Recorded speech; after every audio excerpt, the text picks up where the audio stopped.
So welcome everybody. I would say good evening to those people sitting in South Africa and on the meridian that is in line with it. But there may be people coming to us from other time zones. So welcome to the Time of the Writer Festival. This is the panel on AI and the future of storytelling and history. I'm Angelo Fick. I'm going to be merely moderating the session, and I'll introduce you to the two authors who will join us as I introduce them. The first person I'm introducing is Arthur GOLDSTUCK, who is a researcher, has been involved in information technology for several decades, and is currently the head of the Worldwide Works Research Organization. Arthur is the author of several books about, among other things, technology, and the work that I think brings him to this particular panel is a book called The Hitchhiker's Guide to AI, The African Edge, which was first published in 2024 and has now been reissued as a new edition with additional things. Welcome, Arthur. Thank you, Angelo. It's great to be with you and great to be talking about the second writer is somebody who's no stranger to the Time of the Writer Festival, ZAKES. He will also be known to many as a playwright, as well as a novelist and a poet. His memoir has also been published, and he served for a very long time as a professor of English literature, as a practitioner of the creative arts, and particularly also as a writer who recently was one of a number of writers who won a class action suit against an artificial intelligence company for using their works in their large language models. We welcome ZAKES to the stage. Hello, everybody. Welcome, ZAKES. So what I'll do now is frame what I think is going to be the tone of our discussion. Artificial intelligence has been a component of news headlines. It's been a component of people's everyday lives. Very many people have been playing with it, whether it is to just look up their own biographies as imagined by somebody else, or to generate images of themselves as a matter of fun. Some people have done more nefarious things with it, including fake their own papers, their own news articles. So there's a variety of uses to which AI has been put.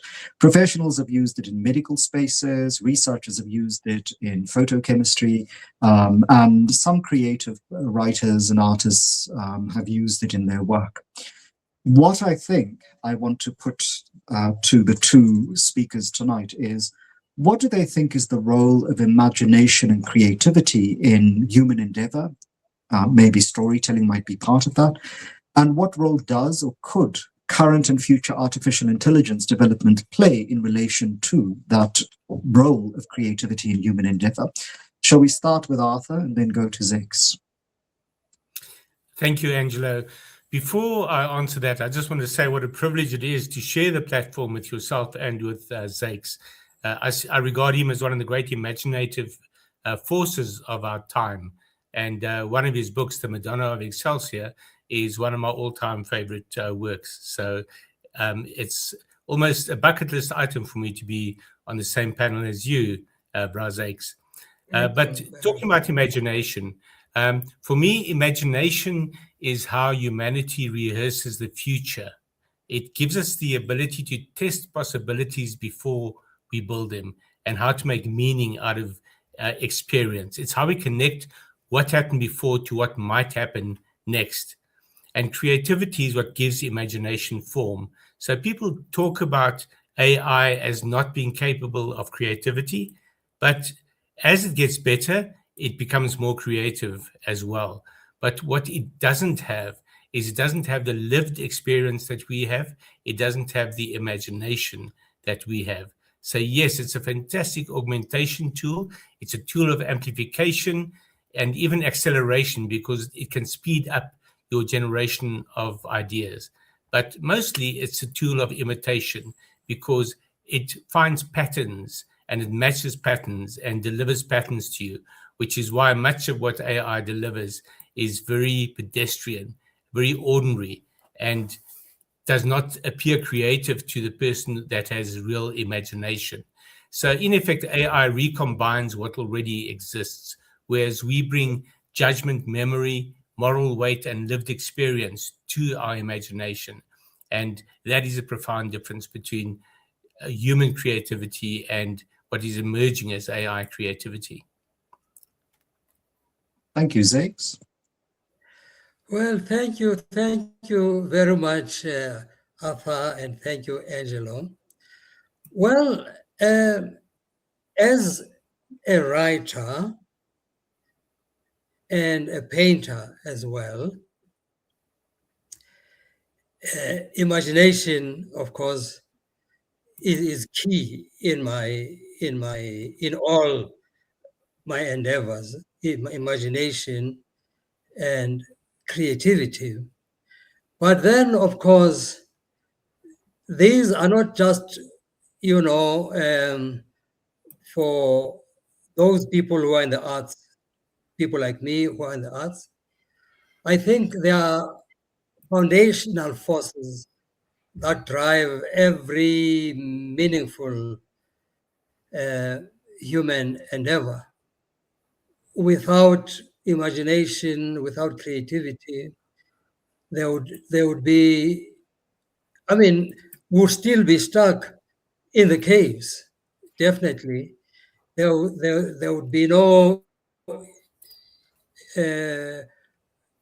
innovation. There would be no progress. There would be no problem solving. There would be no scientific discovery. And of course, there would be no personal growth. Now, coming to AI, I find it very, very useful, you see. I know that a lot of people in my trade are very fearful that it's going to replace them. I, on the other hand, do not share those fears because I've actually found it very useful. I use it all the time. I've just finished writing a book, a biography of a politician and a freedom fighter called Chris Hani, an authorized biography. And without AI, I would have had to employ a number of research assistants who would then, travel to different places. But using AI, I was able to source, material from some of the most remote places, remote in terms of distance, but in terms of not having expected that there would be anything on a person like Chris Hani there in those places. I was able to sit in my study here and communicate with, various places and locate sources, and therefore the time I took to write this biography was very short indeed. I only took about 6 months, whereas I think I would have taken more than a year, maybe 2, without the tools, the artificial intelligence tools that I used for that. So I found it very, very useful in my practice. Maybe I'll stop there for now. Right. So it's interesting that you say you found the AI useful, and at the same time, you're one of quite a few hundred authors in the United States who won a class action suit for Anthropic's use of your work without your permission for their own purposes. How do you then, relate to that, other people using AI or AI using your work for their own reasons without your permission, or prior to the settlement of the court case without rewarding you for your work as a creative imaginer? Well, in fact, yes, this class action Indeed, an AI company called Anthropic, you might have heard of it, for instance, because now the American government, uses it. They are contracted to Anthropic.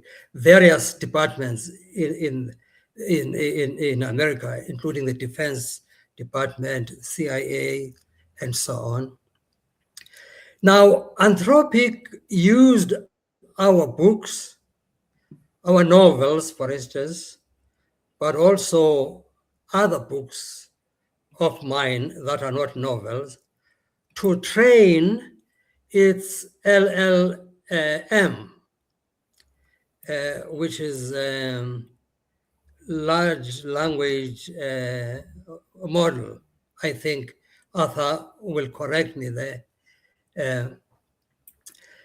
Now, in the first instance, writers did actually lodge class action not only against Anthropic, but against many other AI companies that have used our books to train their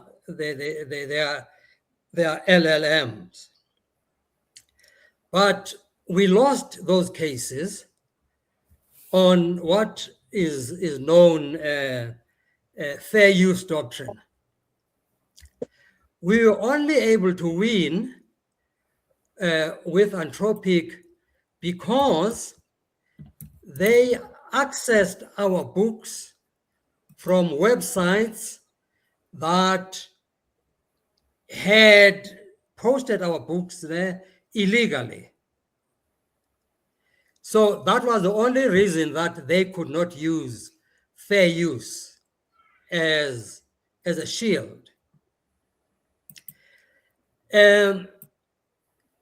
Perhaps this is an opportunity for me to also correct, a lot of misinformation that I've seen in South Africa here, about me getting $1.5 billion as, in that settlement.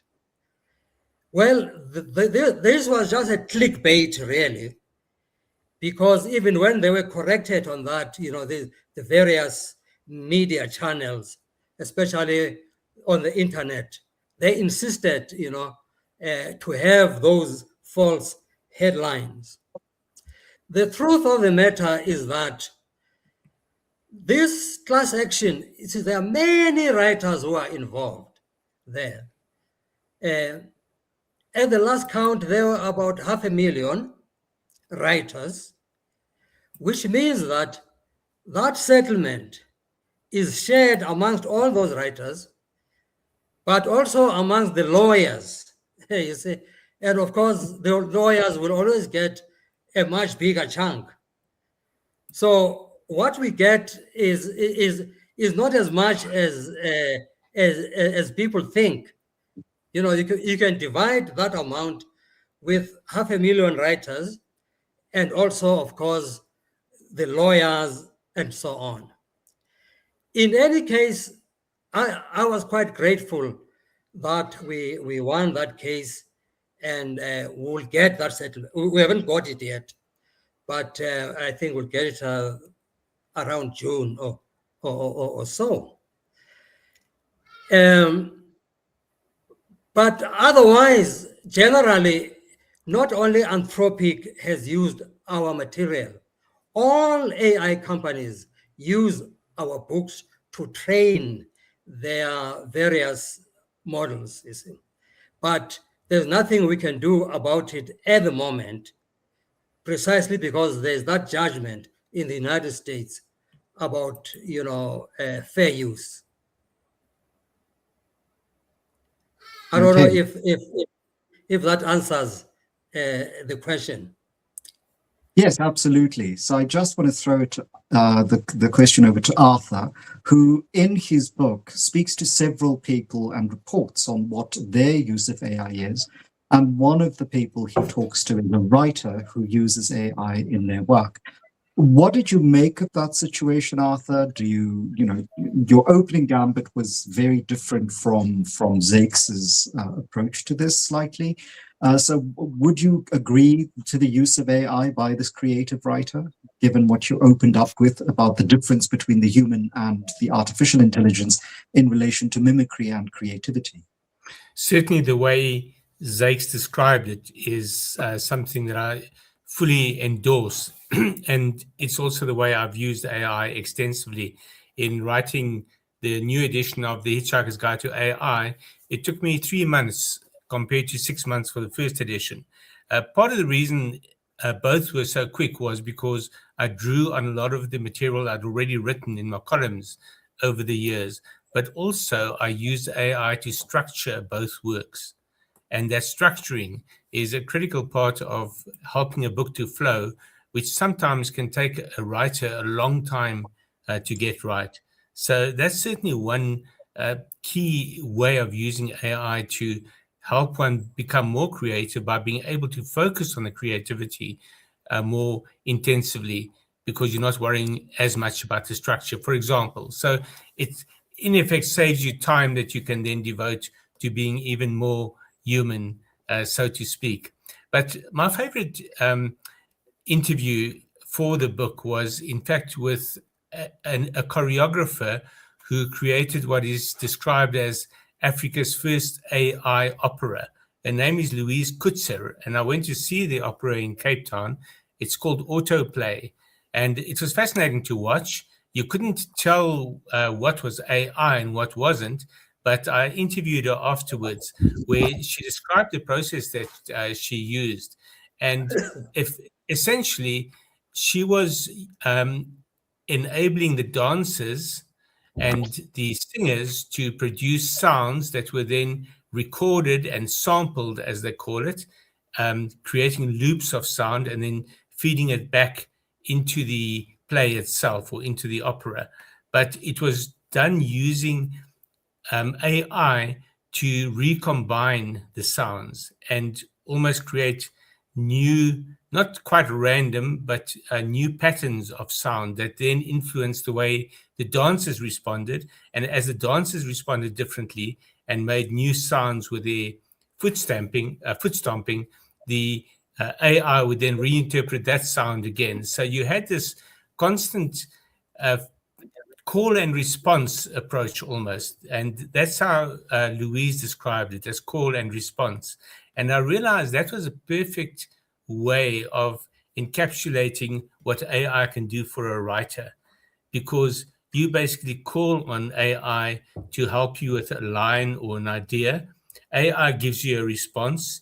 You then respond to that response. AI comes back with another response. And once you go down that, I won't call it a rabbit hole, I'd call it a loop. Once you go around that loop a few times, what you've produced is something completely original, even though AI is helping you to produce it.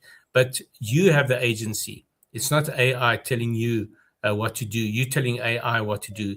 But call and response, I believe, is an incredibly effective way for writers and artists to work with AI.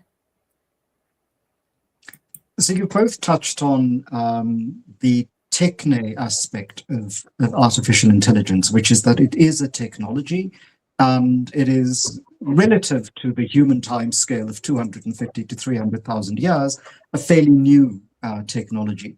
But storytelling has always shifted with technology. I mean, ZAKES mentioned those caves at the beginning, but he says he imagines we may not have left at some point. But if we think of the caves of Lescal, they have those handprints on them. If we think of caves in South Africa that contain what is now almost unintelligible storytelling by the original inhabitants of this landscape, the Khoi and the San, people have always used technology to aid and further and perhaps preserve their storytelling.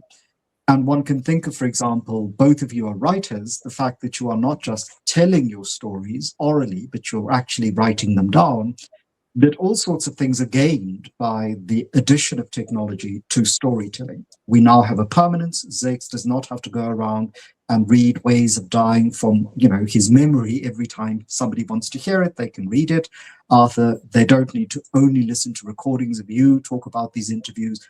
People can now read it, and long after all of us are gone, maybe if the world doesn't get blown up, people that we cannot even begin to imagine existing will be able to access this. So we tend to think of what the technology enables us to do. But to some extent, if we look at past technology, we've also lost things because of the new reaches of the new technologies. So our ability to retain large tracts of oral tradition disappear when we are able to write. Our ability to recall, shifts when things can be written down. We no longer need to keep it in our brains, in our memories, in our minds. You've both spoken so far of the productive and positive capacities of AI for storytelling. What do you think are some of the risks that AI has for storytellers, for people, as Arthur pointed out at the beginning, stand between the past and the future?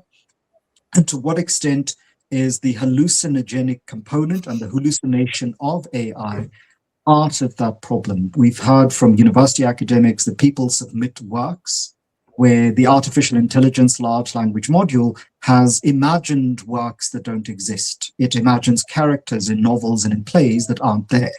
What does that mean for storytelling in your different fields? ZAKES, do you want to take that first? Okay. Well, you see, for me, I think it depends what kind of storytelling you're talking about. I believe very strongly that there are forms. Well, of course, I mean, storytelling has developed over the years, and the various, media, the various channels that we have used, the various platforms that we have used have changed, with time.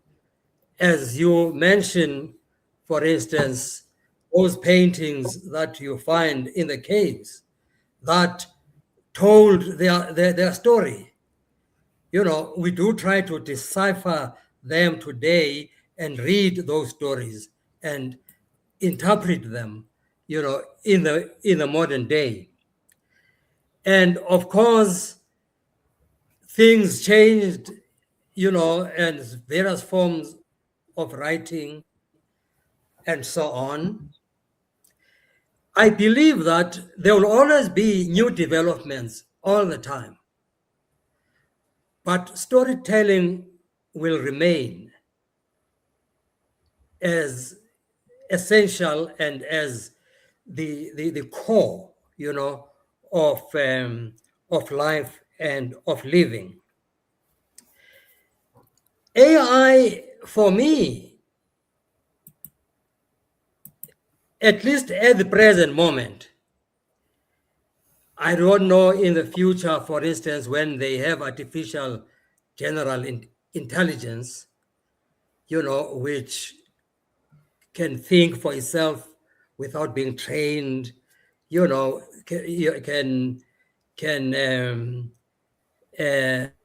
do various things that human beings do, can even have emotions and so on.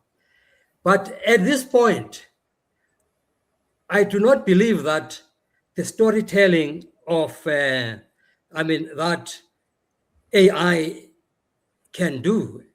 And indeed, I've seen novels written through AI, depending on what prompts were fed into it. What I've seen is that it works very well for those novels or stories that are dependent on a formula. For instance, if we talk of romance, we know that romance as a genre depends on that eternal triangle. You see, there is a formula for a romance to work.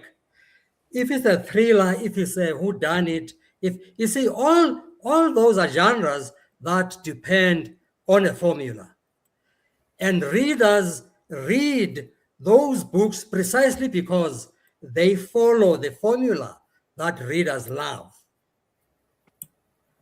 But there is the literary fiction, the kind of literary fiction that some of us write, which is not formulaic at all, which I believe is at this point, it will be very difficult for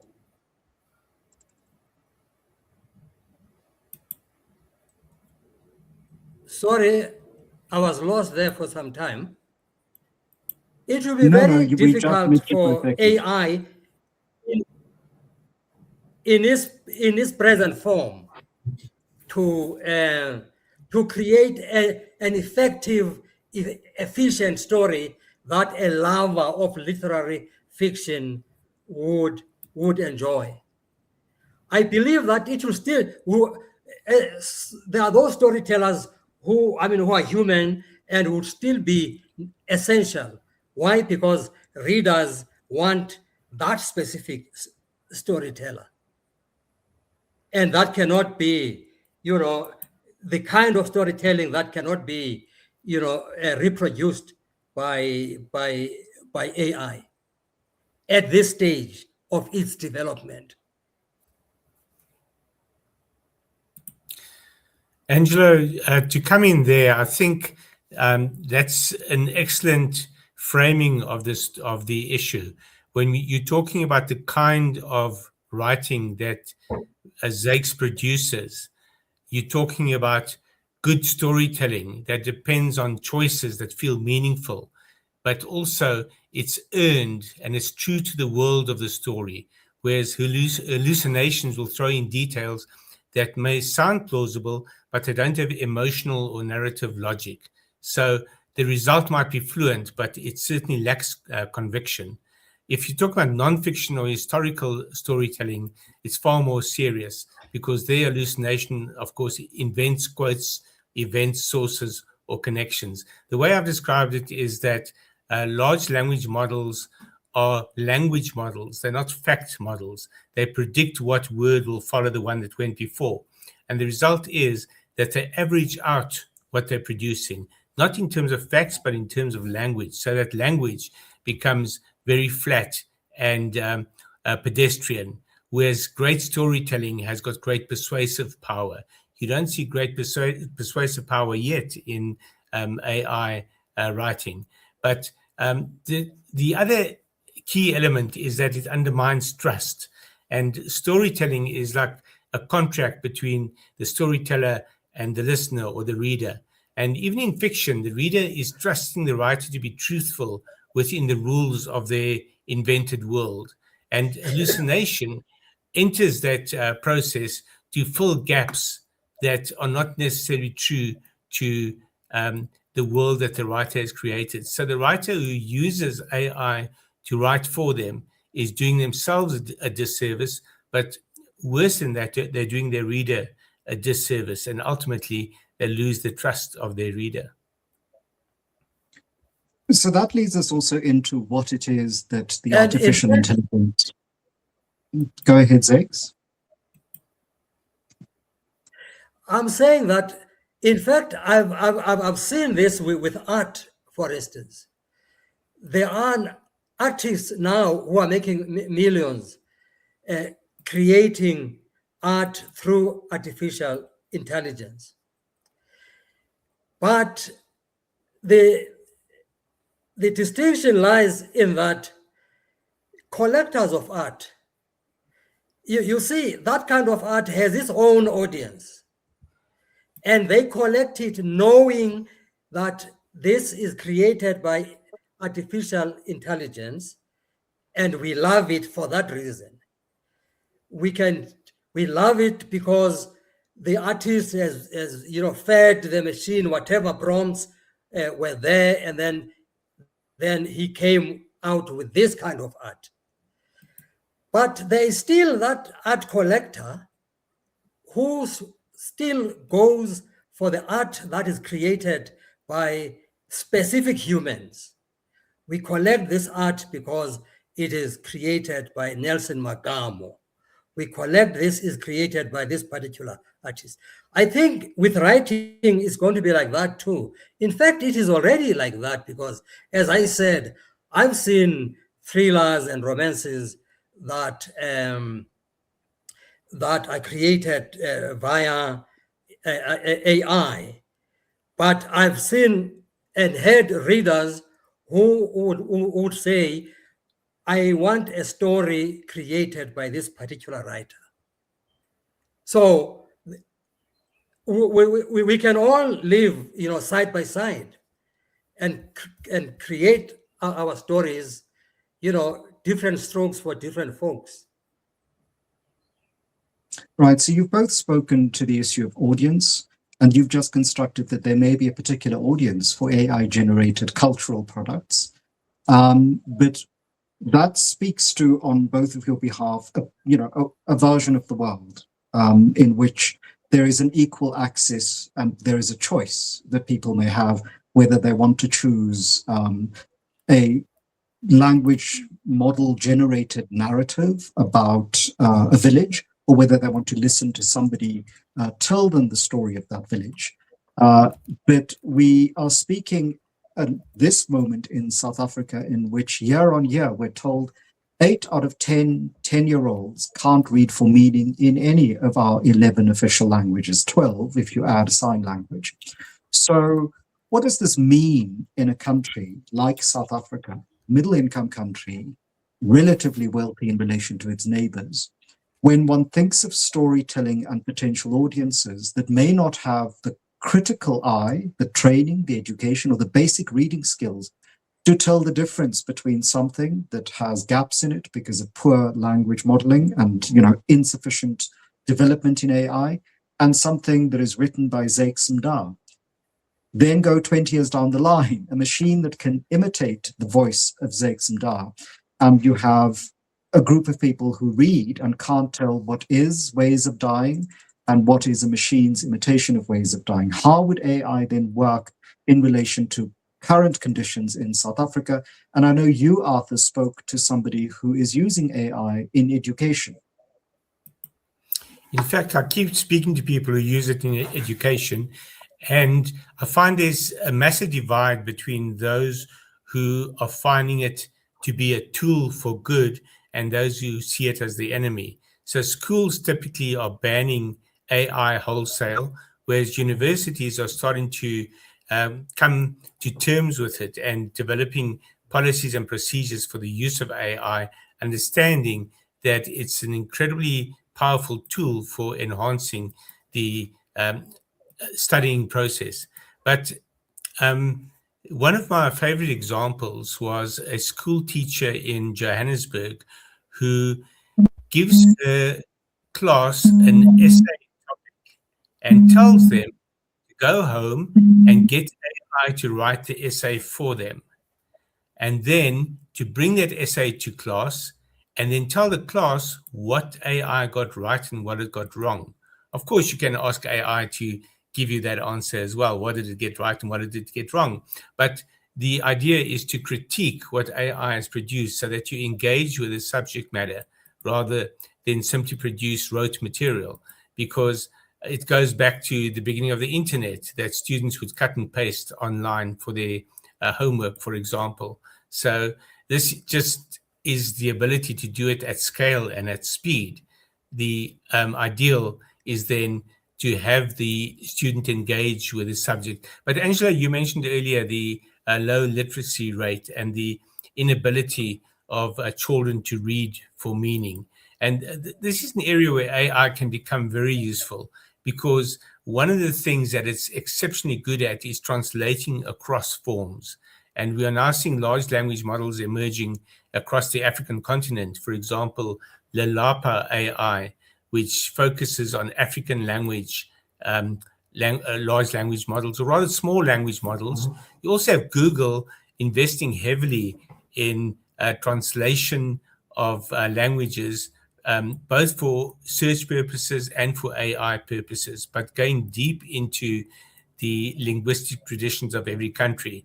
So in Nigeria, for example, you have more than 500 dialects or languages, and it's almost impossible to fund let's call it the dissemination of those languages without bringing AI into the picture. So that alone makes it powerful. But broadly, it can turn text into speech. It can turn speech into text, one language into another, and then also turn complex material into more accessible or simplified formats. And that in turn widens access, not just to information, but also to understanding. Zakes, in addition to being a writer, you were also a teacher. So how do you see AI in education? Yes. Well, fortunately, I retired 10 years ago, before what is happening now, but I hear that my colleagues have found ways of incorporating AI in the classroom instead of banning it. You see, they in the very same way that I found ways of using it to my advantage. That's what happens in the classroom as well.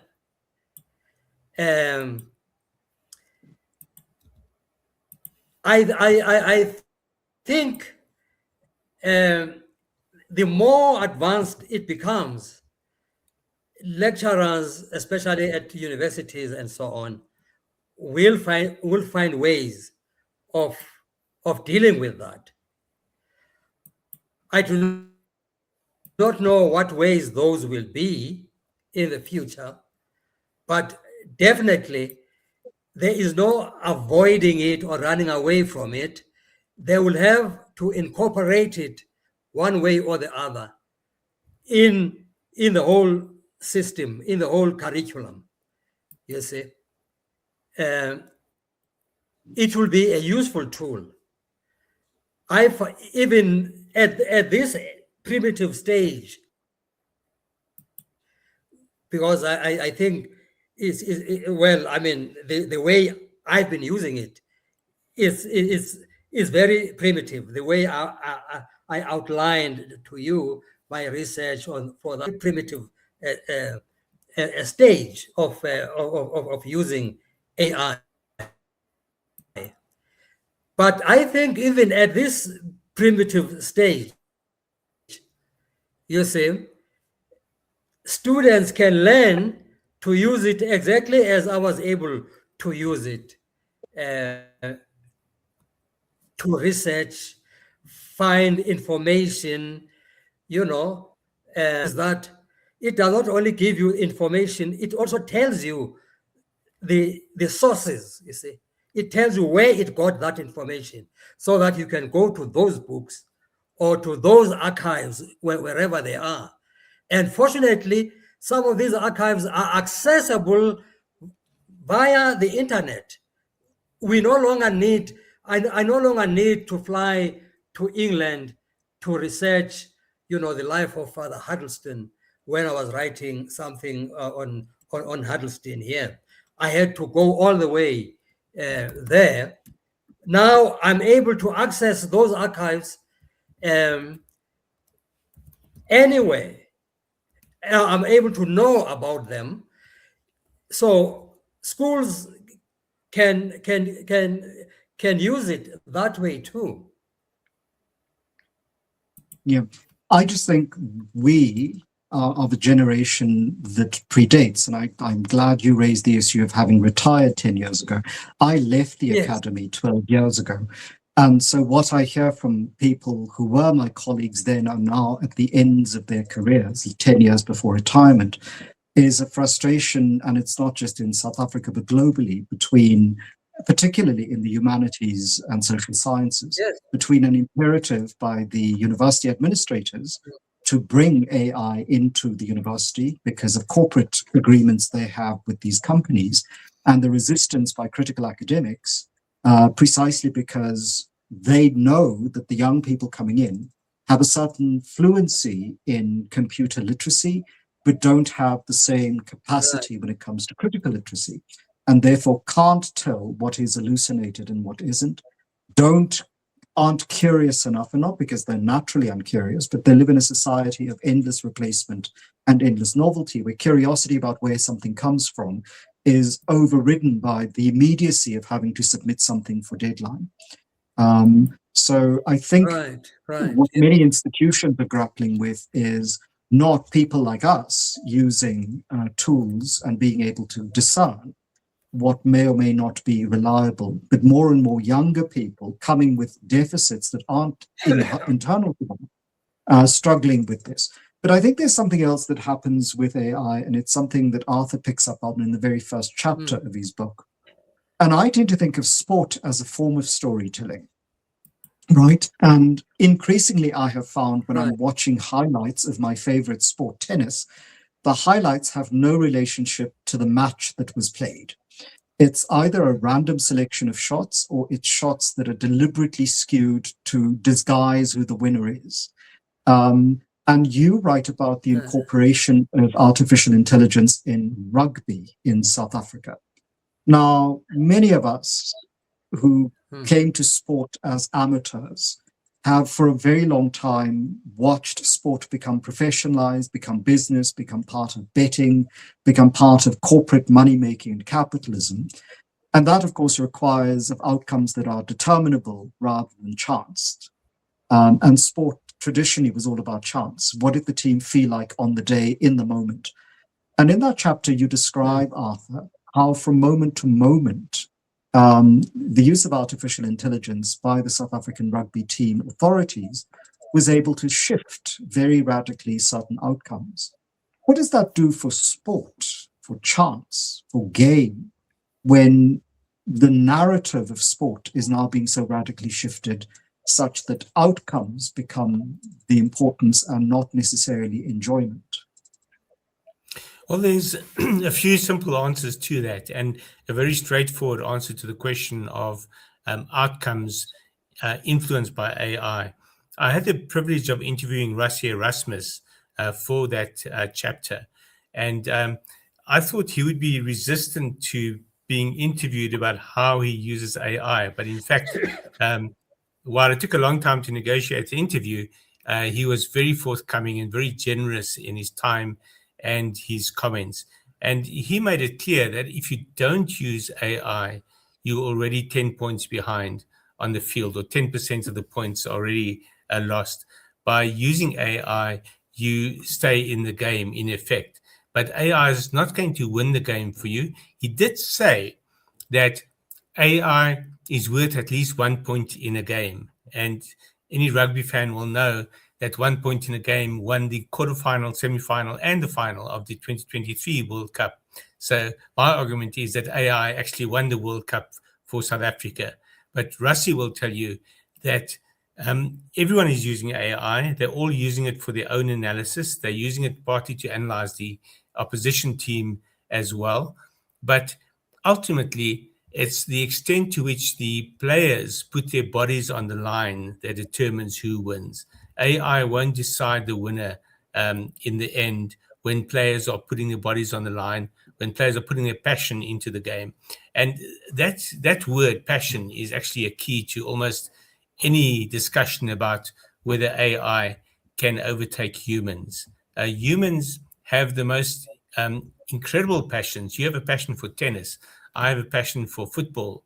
But slowly through AI, I'm also developing one for rugby because of understanding how intelligently teams are using AI.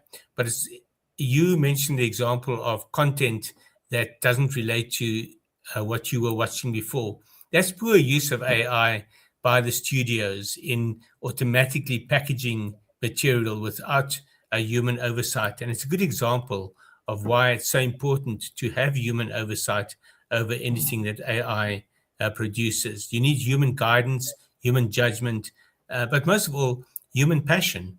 And it's the passion that you see in winning sports teams, for example. I'm a long-suffering Chelsea fan, so I'm used to losing regularly.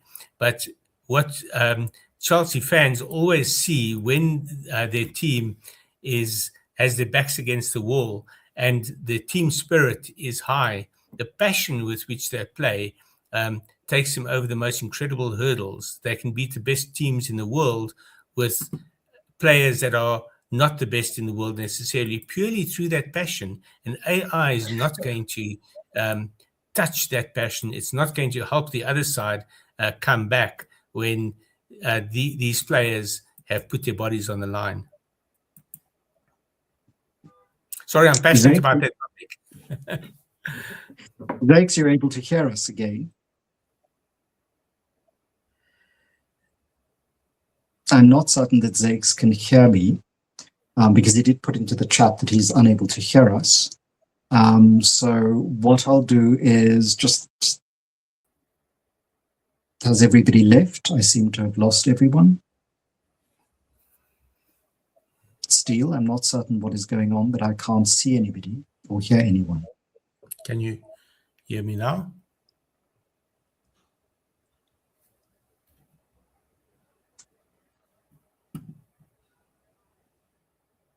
Everybody seems to be back. Can you hear me? Arthur, are you able to hear me? Yes, I can hear you. Zakes, are you able to hear me? Okay, let me throw it to you while we wait for Steele to reconnect Zakes. Steele is the technician who's in the background making all of this possible, and I have to thank him for his patience with me, particularly at the beginning when I was trying to set up. There's always a glitch in the machine. So I think the point I'm trying to make is, again, we're aficionados or fans of sport, and people our age, people who've lived in a pre-AI world, have a very certain set of expectations of storytelling, whether it is in fiction, non-fiction, in everyday life. But we're engaged in a world in which more and more storytelling is being done through these automated processes. And within this decade, we will be engaging young people, some of them with power, who will have had nothing but these automated versions of storytelling. And both you and Zakes have spoken to, in Zakes' terms, the primitive level of development of AI at the moment. And we know that this technology, sort of advances quite fast at exponential rates. And you've also spoken to, this is just the beginning of these processes. But what will be the effects on audiences and story listeners and readers of this particular period of so-called crude or primitive or not yet as sophisticated as it could be AI usage, rather than the imagined possibilities of AI in the future?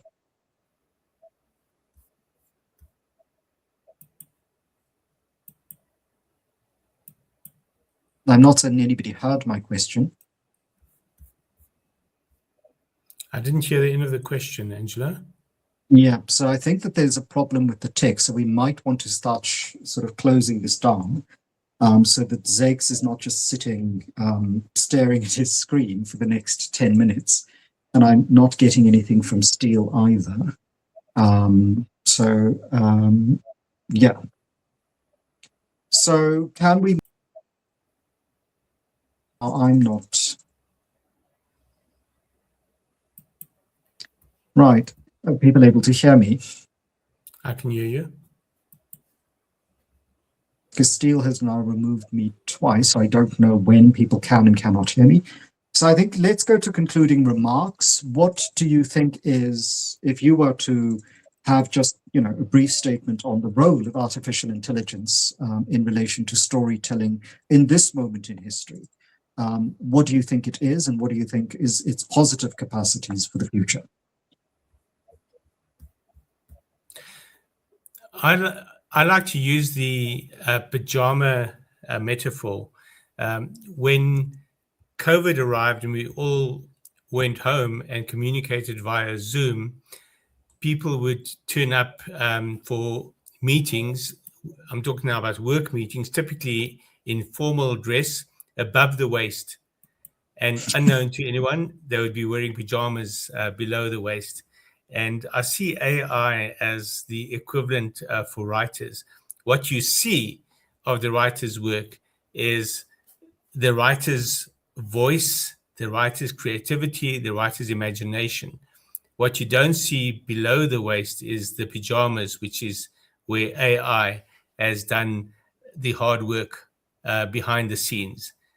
That is, for me, the ideal of the relationship between a writer and AI, as opposed to AI replacing the entire body of the writer. Zakes, welcome back. Are you able to hear me? I heard some of that. Yep. So we're just moving towards concluding No, remarks. I didn't hear my you. prompt- I just heard the last part of what Arthur was saying. Yes. The so my last few prompt- words. So my prompt to Arthur was, in concluding remarks, could you tell us what you think Yes. are the positive possibilities of AI for storytelling, given where we are now and where you imagine we could be in a positive way down the line? You are cutting, Angelo. I hear some of what you say, but you are cutting. There are gaps. Yeah. So just concluding remarks then, Zakes.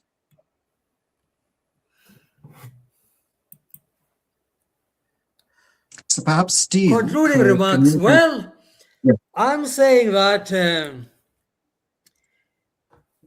at one point you did mention, about the situation in South Africa, especially with the young people and so on. What I've discovered here is that the urban young people have become very, very savvy in using AI and in distinguishing. For instance, there's this popular music that has taken the world by storm. This genre called Amapiano, and a lot of these Amapiano musicians and DJs and so on are making it very big. I mean, they are very popular in the dance floors of the world. Now, South Africa now, of Amapiano music that has been wholly created by AI. All they do is to feed some prompts, and then the whole song comes out, created via AI, which is different from what has been, or even with the digital music, where there's a lot of the musician in there. So, for the people who know nothing about music, notation, and so on, are creating music now using AI. And from what I hear, a lot of this music is not very much distinguishable from the human created Amapiano genre. What I'm trying to say is, in the same way as it has happened in music now with young people in South Africa generally, is going to happen in the other fields of the arts as well. And we'll just have to learn to live with it.